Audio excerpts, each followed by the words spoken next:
One of the hazards of trying to understand what Swami says through his words is that though these words have a general meaning and general import, they also have a highly contextual meaning and a highly personalized meaning as well. That is what makes it very difficult to exactly understand the meaning of Swami's words. What I mean is, when I listen to Swami telling me something in a private interview, or possibly even in a discourse, the same words could mean something for me, it could mean something for somebody else, and it could mean a third thing for a third person. But overall, the message is general as well, and it means something for everyone.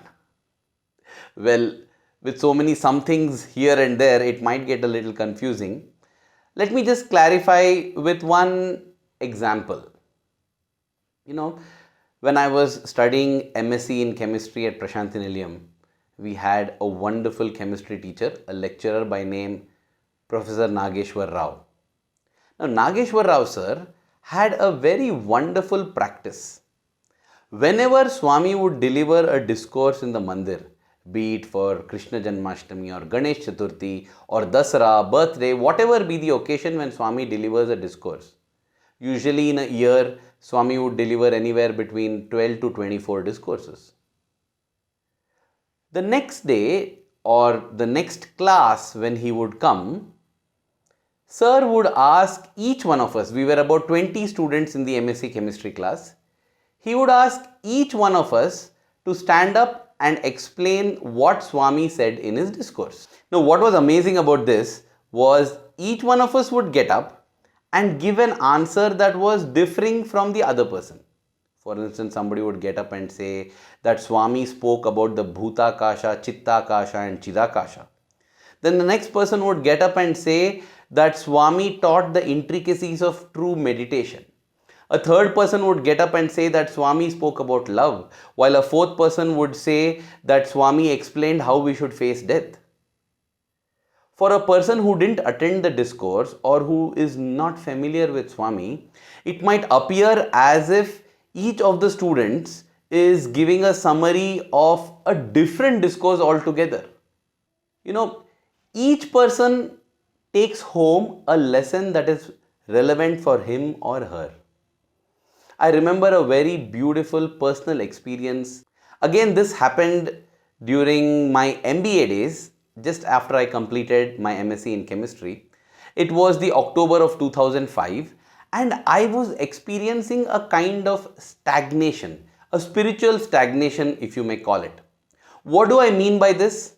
Well, every day I would go for darshan, I would attend the bhajans, I would attend the prayer sessions in the hostel and do everything that I considered as spiritual. Yet, I was feeling bored. I was feeling stagnant. I didn't feel the vibrance that you feel with spirituality. Spirituality is not dull. It's full of energy, it's full of enthusiasm, it's full of dynamism, spirit. So when it starts getting boring and stagnant, you wonder whether you're doing something wrong. And so, experiencing this kind of spiritual stagnation, I wondered if there is something extra that I should do so that I feel back the energy, get back the josh and, come back to vibrance. Feel Swami, feel the connect.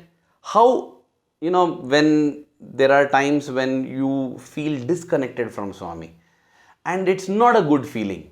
Just imagine having that kind of a feeling when you are having Swami's physical darshan on a daily basis. It's terrible. And so I began to read different spiritual books, try to do something that would get back this energy. That is when I came across an experience of Ramana Maharshi. In his own words, Ramana Maharshi describes how he got that enlightenment, if we may call it so. He imagined himself to be dead. He thought that now I am a corpse, I am a dead body. There is nothing left in the body is inert. But I am not the body. I feel so vibrant. I am alive. So who am I then? If I am not the body, who am I? This is a very famous inquiry of Ramana Maharshi, and in fact there is a book as well called Nan Yar, meaning who am I? But as he experienced this, lying down, imagining him to be dead, the body is gone, and yet I am vibrant, yet I am alive, he had that moment of intuition and insight where he discovered who he was. And then he says, this was not a thought, I was not consciously thinking, I was just experiencing it. It moved beyond the realm of thought to the realm of actual experience. And that moment, I felt vibrant, I felt energetic, I felt pulsating with energy. And that experience has stayed with me throughout life. Now, reading this, I got very, very inspired. I thought, let me also do this. This is the way to pulsate back with spiritual energy. And so, every night as I would go to bed, I would start doing this practice. I am a dead body now. Now this body is gone. What is happening to it? The body may be burnt, the body may be buried, but nothing happens to me. Whatever I had read from Ramana Maharshi's book. Those were the days when I used to sleep in the prayer hall, in the hostel, and therefore the big altar of Swami was there, and I would keep looking at Swami's picture and keep trying to do this sadhana. A few days later, I went a step ahead in this sadhana, or the so-called sadhana that I thought would be responsible for me getting back this spiritual vibrancy. I began to think that since I am not the body, it is a body that needs air, it is a body that needs oxygen. I don't need, right? I don't need air, I don't need oxygen. So why should I breathe? And thus, I began to hold my breath. As I would sleep, as I would go to bed, I would cover myself and keep holding my breath, saying, I don't need air because I am not the body. I am beyond the body. I need to get that experience. Many days passed like this and I did not get any spiritual experience, Maybe my lung capacity increased and I began to hold my breath from 40 seconds to 50 seconds, possibly more than a minute. But that's about it. I made no other progress. And then came that wonderful, amazing day, the 9th of October 2005. The previous night, I had held a personal record of mine in holding the breath at night. And it would just be, releasing the air, and I don't know, I was progressing nowhere spiritually, and I looked at Swami's picture in the altar and said, Swami, what's happening? Why am I not progressing? How should I grow spiritually? How should I feel that energy pulsating in me? Why am I feeling so dead within? This was the Dasara time, and there were daily discourses in the mandir. As I said, the next day, Swami began his discourse with a padyam. And can you believe it? Swami starts off with the words, without sleeping at night and spending the whole day in useless activities, a person thinks he is spiritually progressing. Poof! I felt like a punch on my face. Just imagine, without sleeping at night, spending the whole day in useless activity, people think this is the way to progress spiritually. The poem went on and Swami described many other foolish things that people do, assuming that it is spirituality, but I was deaf to it because I had been given the killer knockout punch right in the beginning. Even as I heard that statement, I said, Swami, please don't mock me. I don't know what I should do. Teach me what I should do. How should I do spiritual practice? What should I do to progress? What is true spirituality? This was running in me because even now that discourse is there on the Radio Sai site. You can listen to it or you can read it in the Sathya Sai Speaks. The discourse on the 9th of October 2005. For more than the first quarter of the discourse, Swami is just speaking about what is not spirituality. Finally, when Swami revealed what is true spirituality, well, it can be a separate talk in itself, but what Swami said true spirituality is the ability to see God in everyone, to start practicing and feeling Swami in everybody and everything that we encounter in daily life. And for that, Swami said you need to do sadhana which will purify your mind. Sadhana, any kind of meditation, bhajan, seva, all of this is only to purify the mind. That's it. And with a pure mind, you will be able to have this darshan of Swami in everyone and everything. That is true sadhana. And I felt that was such a personal message for me. Now comes the very interesting part. On that day, actually, Swami had not said without sleeping at night. Swami said without doing any work and spending the whole day in useless activities. But in Telugu, Swami said panileka, meaning without work. For some reason, I heard it as pankoleka, meaning without sleeping. And as I said, after that, I tuned out because it felt like a killer punch to me. And today, I firmly believe that it was not a mistake. It was not me hearing wrongly. I heard the perfect thing that I had to hear. Because that is how Swami's discourses are delivered. Swami's discourses are delivered not only at a public scale, but for every private individual. That's why whenever we have a problem, we just have to go to Swami's discourse and hear it. And know for sure that when we are attentive and when we are tuning ourselves to Swami, he will surely give us the answer. Different answers will come from the same discourse. And the same answer will come from multiple discourses. Because Swami indeed speaks through us, through his voice. It is the avatar's voice. And that's why I say, when Swami communicates, it is definitely there at a general level, but it is also there at a personal level and a highly contextual level. Let me put it this way. Imagine you're a class teacher and you're told to take a class. And then when you go to the class, you see students who are 5 years of age and students who are 25 years of age, all of them and the entire age in between sitting in your classroom. How will you teach? One needs to learn A for apple, B for ball. The other is learning A, B, C in complex equations. How do you teach such a class? What do you talk about? That is precisely the problem Swami faces every time he gives a discourse. Because in a spiritual classroom, there are kindergarteners sitting in the same place and there are spiritually elevated souls who are possibly doing their post-graduation or PhDs sitting in the same place. And Swami's discourse has to cater to all. The KG student, the kindergarten student has to understand something, while the PG, the postgraduate student also has to take home something. And that is why when I sit and listen to Swami's discourse, it looks like a mixture of multiple topics. And it appears as if Swami is jumping from theme to theme. The thing is, Swami is addressing precisely everybody's concerns.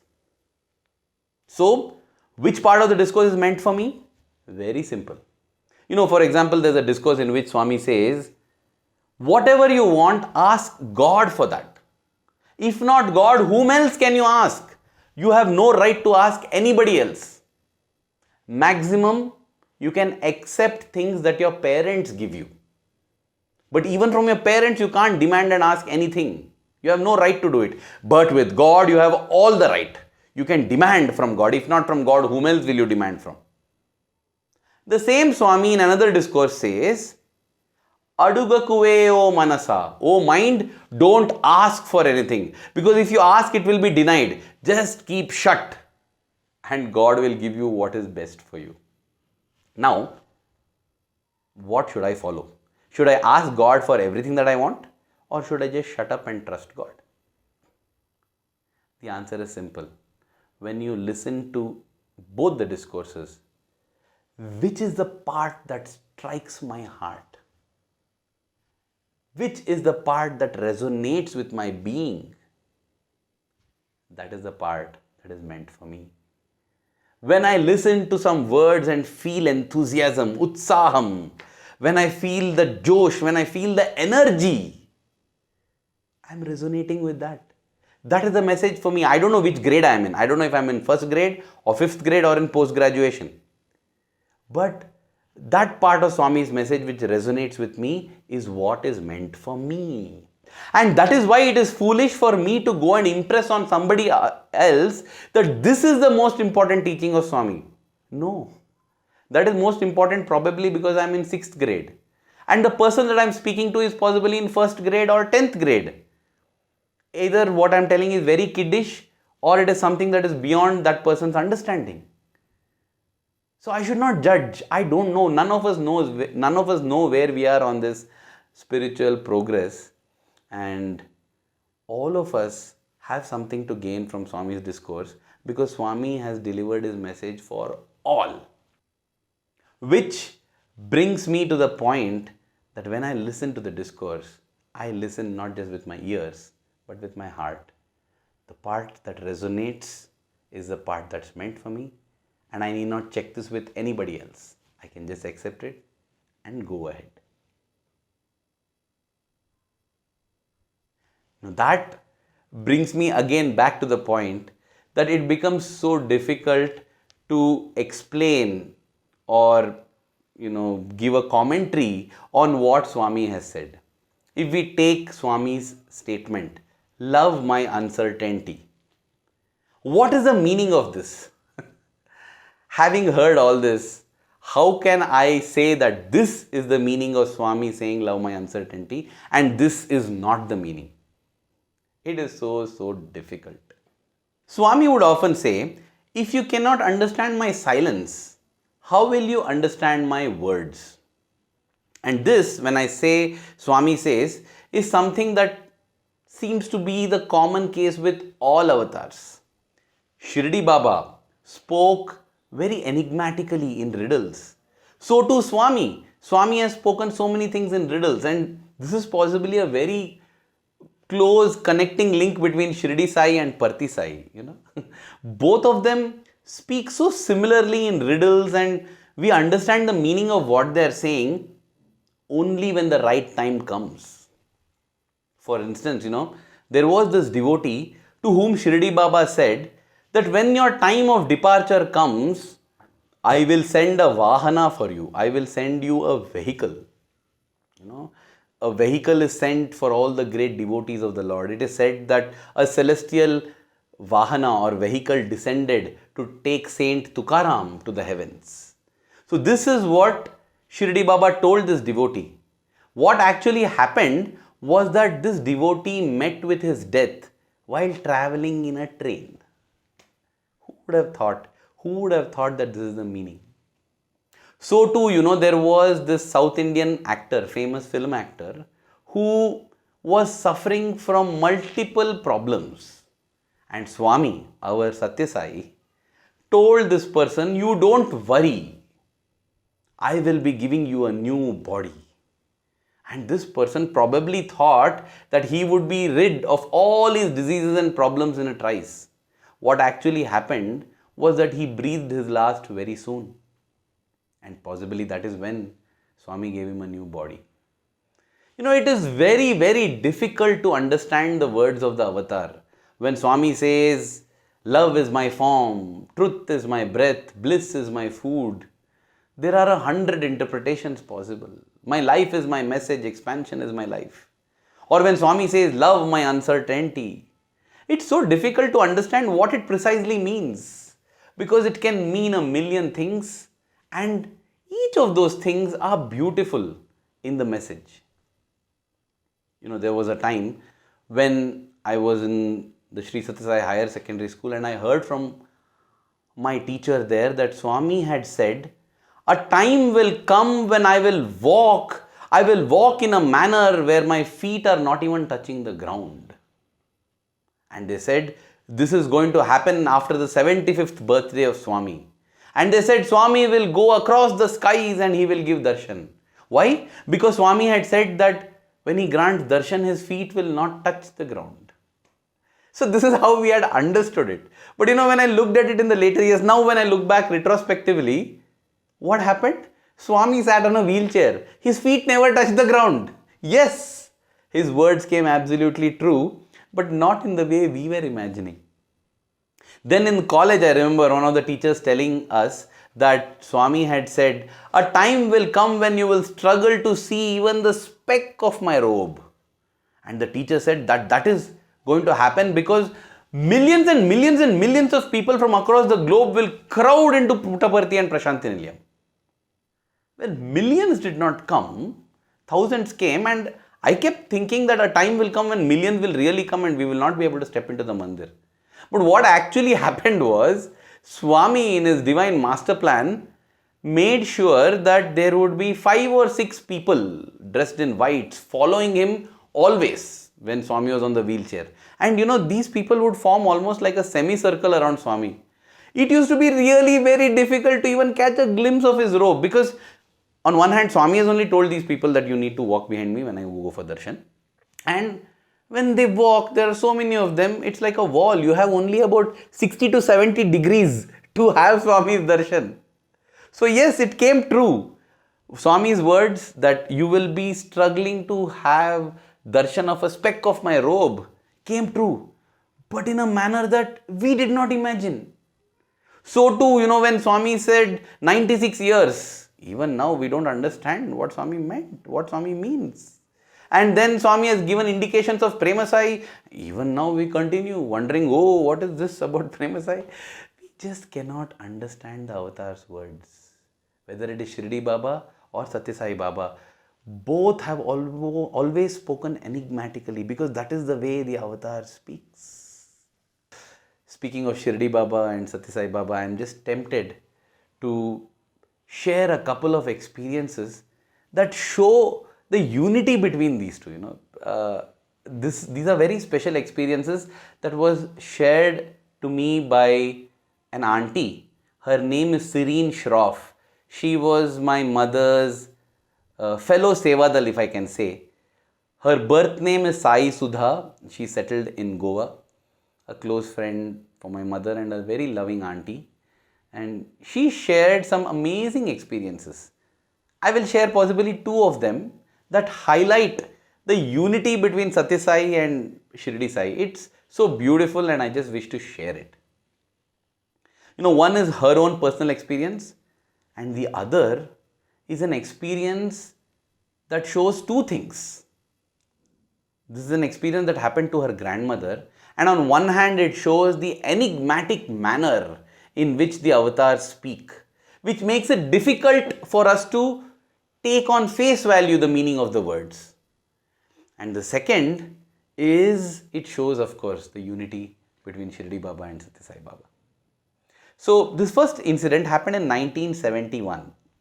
Sai Sudha had just given her university examinations and she had come along with her brother to Prashanthi Nilayam, where they were given a room, a small room. There was not much crowd there, and they were quickly settling in the room when they got to hear some commotion because Swami was coming out for darshan. The brother was eating a few biscuits. He quickly kept that packet of biscuits and he told his sister, come, let's go. So they both rushed out of the room and went a few meters away where the mandir was to have darshan. After darshan, when they returned, to their horror, they saw that their room was open and there were barks emanating from inside. Sai Sudha wondered what happened, and soon she saw a dog running out of the room, being chased by her brother with a stick. He was beating the dog and chasing it out of the room. She went to him and asked what happened. He said, you were the last to come out of the room. Couldn't you lock it properly? No, but I had locked it properly. Then how did the dog get in? Okay, some way it got in. Why are you getting so agitated about it? And why did you have to beat that poor dog?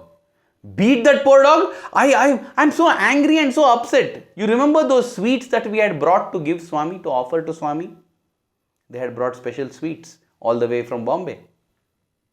Yes, the dog has eaten away Every single piece of it, not a single sweet is remaining there. What will you offer, Swami? Oh, no wonder her brother had got so upset. The next day when they went for darshan, Swami comes to Sai Sudha and tells her, you have cleared and done very well in the examinations, but you didn't get sweets for Swami.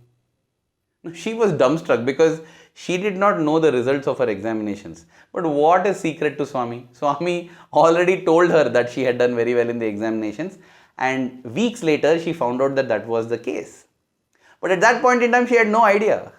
And so when she has no idea where sweets, but she had brought sweets, right? So she got up and told Swami, Swami, that dog, kutta, in Hindi she said, kutta, mithai khaya. Means the dog ate the sweets. Swami then smiled at her and said, nahi, Swami mithai khaya, meaning Swami ate the sweets. And then Swami added, mithai khaya, pitai khaya. Pitai means beating. Swami said Swami ate the sweets. Swami also received the beatings. And that is when she realized, oh my God, it's all a matter of perspective, D-O-G is dog. Seen from the other way, it becomes G-O-D, God. A similar incident happened even in the Charitra of Shirdi Sai. In the Satcharitra, I think chapter 9, we read about Mrs. Tarkad. She feeds a few chapatis to a hungry dog. And when she goes to Shirdi next time, Shirdi Baba tells her that you satiated me. All my pancha pranas were so happy and satisfied. God bless you. Be like this always. Always feed the hungry. And the hungry is not just restricted to human beings, even to animals. This unity of God and dog. What an enigmatic way to convey, Shirdi Baba said, you fed my pancha pranas and I'm so happy. And Swami said, mithai khaya, pitai khaya. The way of communication is very enigmatic. And of course, this is such a beautiful incident that to any person who has a heart, it becomes so clear that Shirdi Sai and Parthi Sai are one and the same. They're the same. So similar in their styles. Though in their mannerisms and dressing style, their height, the physical characteristics, they are different. The experience is the same with both of them. The other incident, as I said, relates to the grandmother of Sai Sudha. This granny was blessed to have Shirdi Sai's darshan in the late 1914 or 1915, last few years of Shirdi Sai. She had been to Shirdi and she enjoyed darshan. She considered Baba as her master, as her lord. And Shirdi Baba too blessed her. He gave her one coin with Lakshmi on it, goddess Lakshmi. And then he also told her, I will come again as an avatar. When I come again, you will again come to me and have my darshan. These were the words, this was the promise that Shirdi Baba gave to Sai Sudha's granny. A few years after that, the 28th of September 1918, the Vijayadashmi day, Shirdi Baba took Mahasamadhi. Well, Swami has revealed in his discourse on the 28th of September 1990 that the 28th of September is not just the Samadhi day of Shirdi Baba, it is also the birth date of Shirdi Baba. And in that same discourse, in detail, Swami narrates the birth and childhood of Shirdi Baba. It's amazing, it's fantastic. I will not go into that now. Coming back to this granny story, years passed and 1971, as I said, was one of the first times when Sai Sudha came to have Swami's darshan. By then, this granny had become very, very old. She was almost 85 years old in 1973. Yeah, she was 85 in 1973. In 1973, why I say that year is because in that year she got to know that her granddaughter is going and seeing some Sai Baba in South India. Suddenly, she remembered, oh, Shirdi Baba had said that you will have my darshan again. But then, by this point in time, Granny had suffered a personal tragedy. She had lost the light of both of her eyes. She had become blind. She could not see anymore. And so she wondered, how on earth is she going to have Baba's darshan, even if this is the same Sai Baba that Shirdi Baba had referred to? So she went and told anyway her granddaughter that, hey, when you go next time to see your Sai Baba, I am also coming along. I also want to come. Now Sai Sudha auntie, Serene auntie, that's her name after marriage, Serene auntie. But I'm just saying Sai Sudha for easy reference. Sai Sudha wondered, how will I take this 85-year-old granny to Puttaparthi? It doesn't have many facilities. 1973, very basic facilities only were available at Prashant Nilayam in Puttaparthi. It will be so difficult for granny to stay there. So she kept telling some excuse or the other, never took her granny along. And then in 1978, the summer of 1978, Swami himself came to Dharmakshetra in Mumbai. And granny once again told Sai Sudha, now at least take me to Sai Baba. So she agreed. She decided, yes, I will take granny. And she decided to take her in a taxi and go very early because now granny was 90 years old. She found a place on a chair which was little away from all the crowd, and it was relatively less crowded, so she made her granny sit there and she hoped that Swami would come near her granny. But in the half an hour to 1 hour before Swami came out for darshan, the crowd swelled so much that every inch of space was jam-packed, including the space all around granny. People had just crowded, devotees were so jam-packed there. And Sudha wondered, how on earth was Swami ever going to go near her granny and bless her? But then, when Swami came for darshan, he seemed to make a beeline to granny. He walks straight to granny, makes a path, tells the devotees to make a path and goes. And Sai Sudha is beside her grandmother and she's so thrilled because granny is shedding tears of joy. She's holding Swami's hand, looking at Swami. How is she looking at Sai Sudha is not able to understand because her granny is blind. But at that point in time, even when Swami is standing before them, granny turns to Sai Sudha, who is sitting on the floor, and says, do you see him? How beautiful he is, how lovely his curls are, how radiant his face is. And Sai Sudha is just nodding with a smile, wondering, I am able to see granny, but how on earth are you seeing this? Swami then asks the grandmother, do you still have that coin that I had given you with Lakshmi on it? And the granny pulls it out and says, yes, Swami, here it is. Swami tells her to keep it. And then Swami says, you have had good Shraddha and Saburi. Oops, what I forgot to tell you was when Shirdi Baba gave this coin to her, Shirdi Baba had told her, always have Shraddha and Saburi.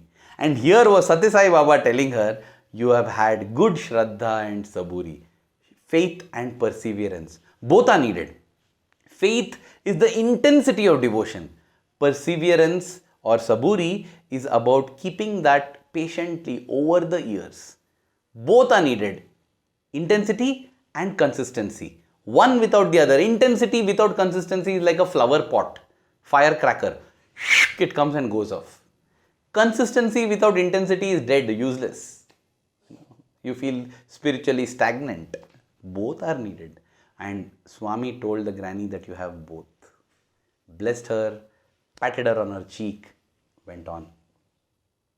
That day, when they were returning back in the car, the granny broke down and she made some startling revelations to Sai Sudha.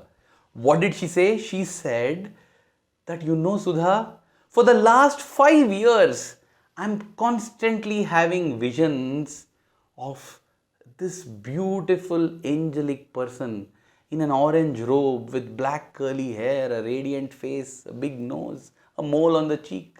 It's so beautiful. I did not know that it is my Shirdi Baba. I did not know it is my Sai Baba. Today when he came for darshan, for a few moments, I saw him. Swami had given back her sight for a few moments. And she said, he gave me that sight so that I understand that it is the same Sai that I am having darshan every day. Once I got that conviction, I don't need my eyes anymore. Because Granny was back to blindness. When she was traveling back in the taxi, she was back to blindness. She said, I don't need my eyes. I see him in my inner eyes with my Jnana Chakshu every day of my life. And that is how the promise that Swami gave in Shirdi, Swami kept it up in Parthi. What enigmatic words, what magical words. We may not understand the import, we may not understand the meaning at that point in time, but we can rest assured that they are definitely true and they will definitely come true. Shirdi Sai and Parthi Sai are one and the same. There are a million other incidents and examples that show their unity. Well, these were two that I personally heard from the person who experienced them, and I thought it would be wonderful to share them with you. But the main point that I am trying to make with this is the avatar's words are enigmatic. Just impossible for us to try to interpret them or understand them. When Swami says, love my uncertainty, what does it mean?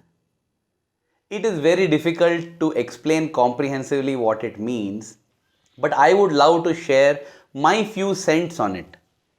Again, this is something that I have understood over the years through my own experience and through the experiences that others have shared.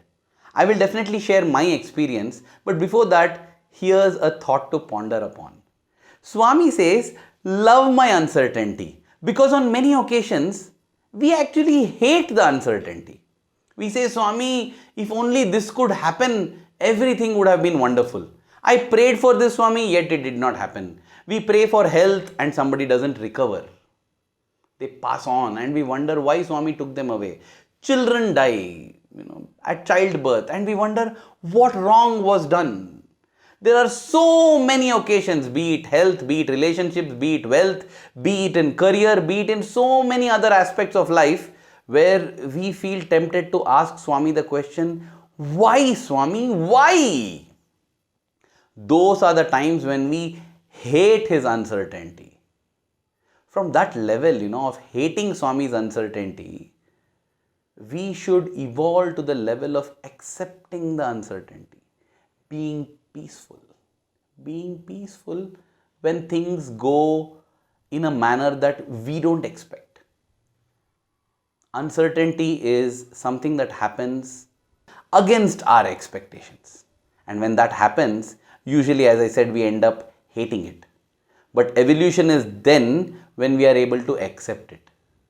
Now just imagine, Swami says, love my uncertainty. It's moving beyond hating it and moving beyond even accepting it. When we love, we rejoice, we are thrilled, we celebrate.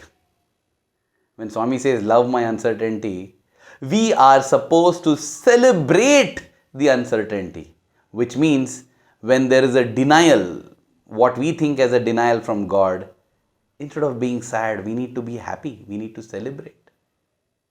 I will share one personal experience in this regard, where it was very easy for me to celebrate the uncertainty because Swami made it like that.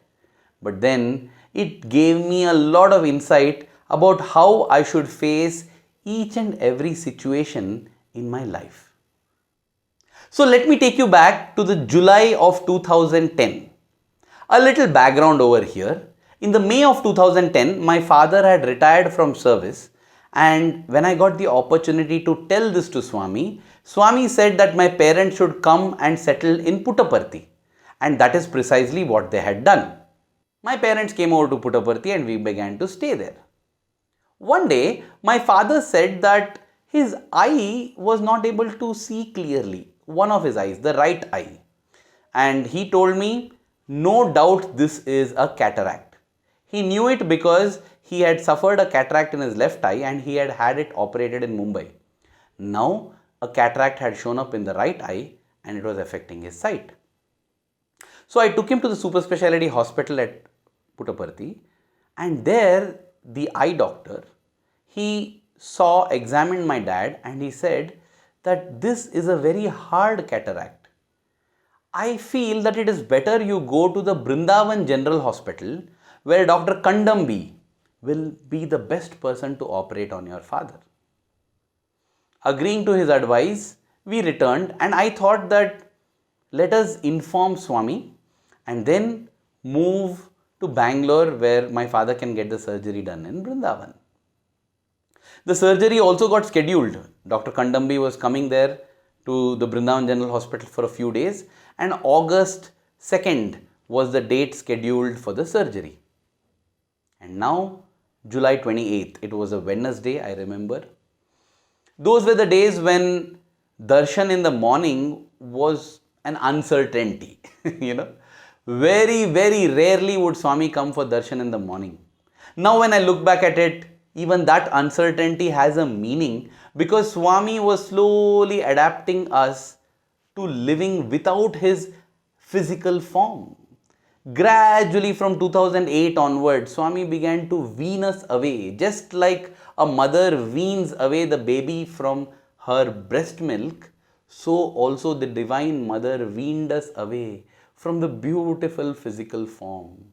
It started by him coming in the car, putting a glass and a metal between us, Then the railings came up in the mandir. Swami stopped interviews. In the last 3-4 years of Swami's physical sojourn on earth, I don't think there were any personal interviews granted. And then Swami began to arrive a bit late for darshan, and I still remember the first day when Swami did not come to receive the aarti in the mandir. I was shocked. We were giving aarti to an empty chair. Oh my God, what has happened? But then over 1 year, Swami got us habituated. Many were the occasions when we would have Veda chanting and then do bhajans and do aarti and go. So this was the scenario in the July of 2010. Usually what would happen is by 9:30, the bhajans would conclude and aarti would be taken. But on this 28th of July, it was 10 o'clock, I was sitting and working in Radio Sai studio, and I could hear the bhajan still going on.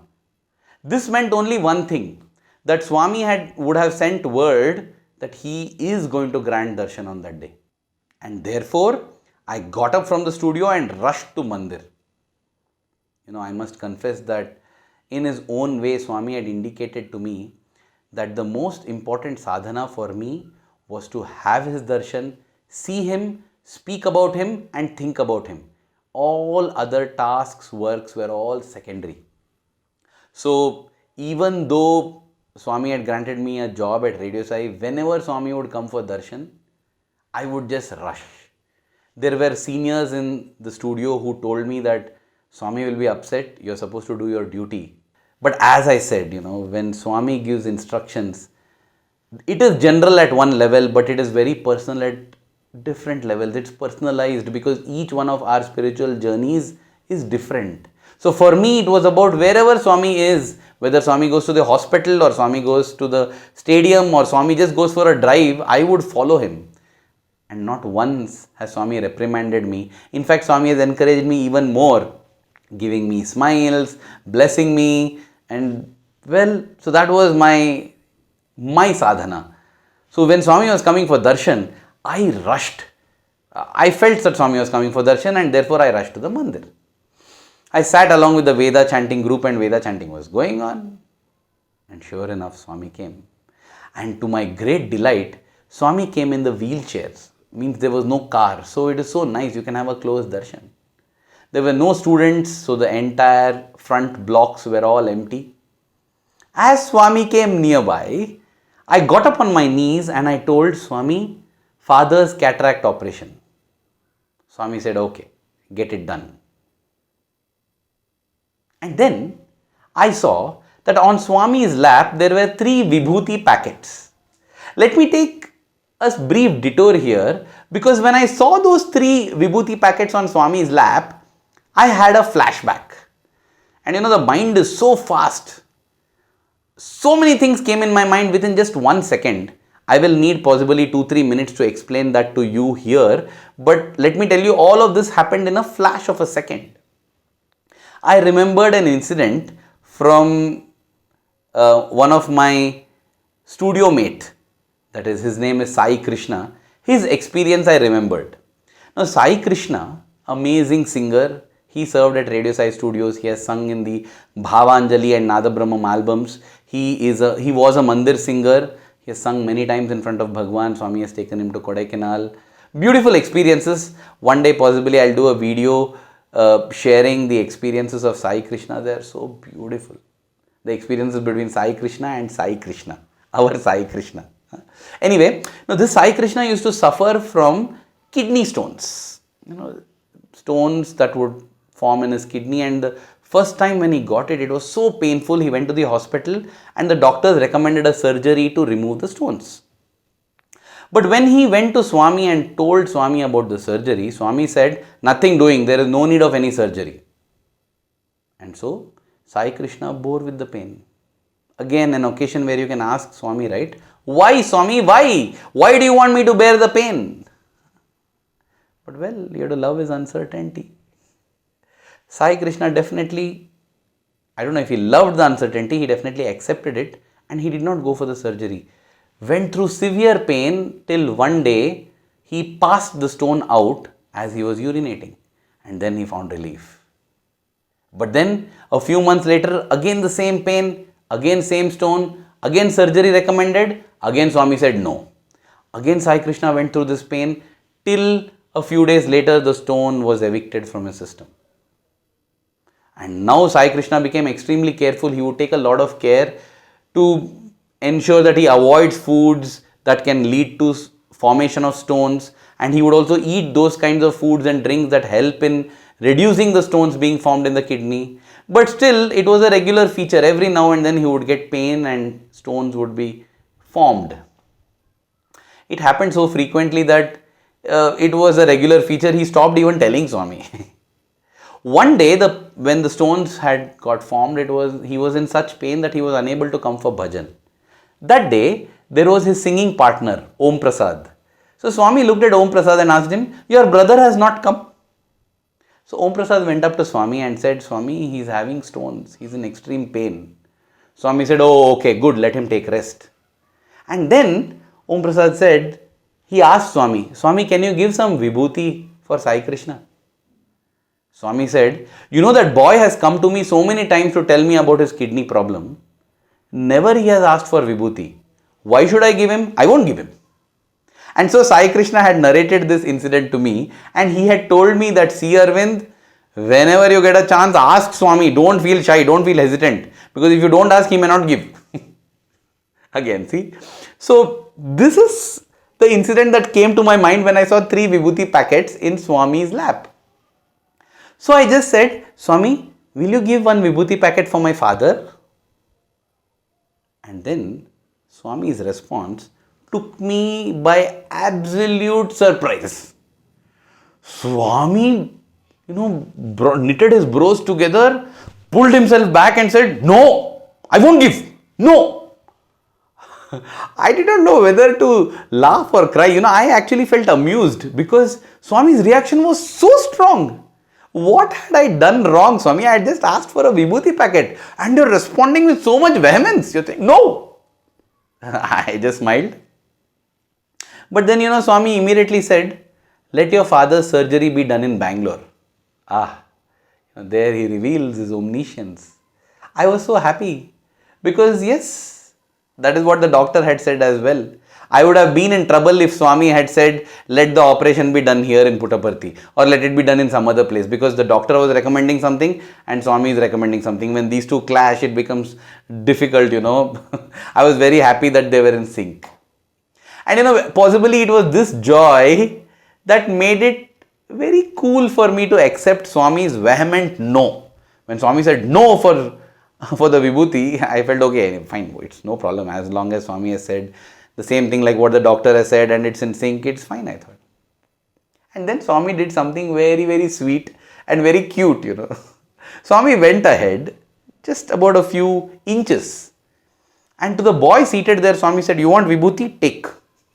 And gave him the vibhuti packet. And from the corner of the eye, he is looking back at me to see what is my response. And my response was just a smile. I just laughed. I felt, Swami, you're so cute. You're so cute, I felt. That is what I felt. Then Swami went a little ahead, two boys ahead, and to the boy there, Swami said, tick, and gave him one vibhuti packet. And again he's looking at me. Again I smiled. And Swami did the same thing with a third boy as well, and that's how he distributed the three vibhuti packets that were on his lap. And I was very amused. But I was happy anyway because the morning I had not expected to have darshan. I got darshan. That was unexpected bounty. And Swami had also blessed that my father can have the operation in Bangalore. Swami came, sat on the dais for a while before receiving Aarti and retiring for the morning. That evening, it was around 5:10 p.m. Again, we were sitting in the mandir waiting for Swami to come for darshan. It began to drizzle and then rain. So Swami sat in the car and came in the car for darshan. We would not like those things, because we felt that this metal and this glass is coming in between us and the Lord. But what to do? Swami came in the car, and when Swami would come in the car, it would be very difficult to give him a letter. But all of this, everything is part of the master plan. That is something we should not forget. Swami came and he drove onto the stage, and in the car there would be that seat automatically that would come out and serve, it would double up as a wheelchair as well. As Swami was wheeled out of the car, Swami was bending. And I felt he was bending to peep below the grills that were on the stage to look at me. This is what I felt. So I also bent down so that our eyes could meet. And as our eyes met, Swami beamed the most beautiful smile ever. And seeing that smile, I felt so happy. And then what Swami does? From his lap, he picks up one vibhuti packet and tells, take. And he throws it. The vibhuti packet went flying and fell on the floor on the dais. And there was one security guard who was accompanying Swami. He thought that possibly it was meant for him, and with great joy he picked up the vibhuti packet. But then Swami told him, no, it is meant for him. And Swami looked at me. So I got up, walked all the way across, climbed the dais, went on stage, took the vibhuti packet and said, Swami, thank you. And Swami said, you wanted it, right? You asked for it. Take it. With great joy surging in my heart, you can just imagine, dear brothers and sisters, what that feeling was. It was so much more special than if Swami had given me the vibhuti packet in the morning when I had asked. I came back and sat in my place, delirious in joy, smiling, beaming and chanting the Vedas so loudly. It happens, right? When you're happy, you chant the Vedas in the top of your voice and you sing bhajans by clapping your hands so hard because you're in full josh now. That is what happened to me as well. And now one more interesting cherry on the icing of the cake, if I can say that way. During the bhajan, Swami looked at the boy who was playing tabla, brother Neeraj Acharya, and threw one vibhuti packet for him. Swami had, in the last few years, Swami would do this, throwing vibhuti packets. He threw one vibhuti packet for him. Brother Neeraj Acharya went and picked up that vibhuti packet and then told Swami, I'll take namaskar. Swami said, yeah, take. He went and touched Swami's feet, bent, and then went back to his place. That is when it struck me. I felt, oh my God, Swami, I missed taking the namaskar. Oh, Swami, I also got the vibhuti packet, but I missed the namaskar. Oh God. And then Swami threw the vibhuti packet to another singer who was sitting there. Now, this singer also picked up the vibhuti packet. Then told Swami, I want to take namaskar. Swami said, yes. He went and took namaskar. Now, this was making it more horrible for me. And I was, my face was like this, Swami. For an instant, Swami turned to the right and looked at me. And I just said, Swami, Pad Namaskar. The compassion of the Lord, the beauty. Swami looked at me and said, come take. I just rushed and went and planted a firm kiss on those beautiful lotus feet. Gentle, tender, lovely lotus feet of Swami. And I came back and I will never in my life, or possibly lifetimes if it can happen, forget the 28th of July 2005. It was a day that possibly could be considered as bad when it began because Swami said a vehement no. But when Swami said no, he transformed the day in a magical manner that it's unforgettable for me. Dear brothers and sisters, when Swami says yes, he gives you what you need. When Swami says wait, he gives you something better. Know for sure when Swami says no, it's because he has reserved the best for you. Of course, in my case, as I said, it was easy for me to accept because it happened within a span of few hours, within 12 hours. Sometimes it may take 12 days, 12 months, 12 years, 12 lifetimes. But know for sure when Swami says no, it is because he wants to give us the best. Never ever forget that. And when we are firm in this faith, when we know for sure that whatever Swami is doing, it is for my good, then we will start loving his uncertainty. Because we will celebrate irrespective of what he does, because we are firmly entrenched in our faith that it is for our good. See, Sailesh sir, my physics teacher and my teacher for life, for so many things, used to say this, and I will share that. It is so wonderful. He would say that when Swami does something for you, and you feel that this is something wrong that has happened, or this is something bad that has happened, it can mean only two things. What is that? One, either Swami is helpless and powerless and he is not able to shield you from that. Or Swami is very powerful but he doesn't love you and that is why he is not caring for you. But if you say that no, my Swami is the most powerful and no, my Swami is the most loving, then whatever he is doing out of love, because he loves us and because it is good for us. Idina manchiko same, that is the mantra of surrender that Swami has given us. This is for my good, this is for my good. And when we have that mantra on our lips, in our heart always, it becomes easy to move from hating his uncertainty to accepting his uncertainty to finally loving his uncertainty. Dear Swami, may we always love your uncertainty because the only certainty in this universe is your love. Thank you. Jai Sai Ram.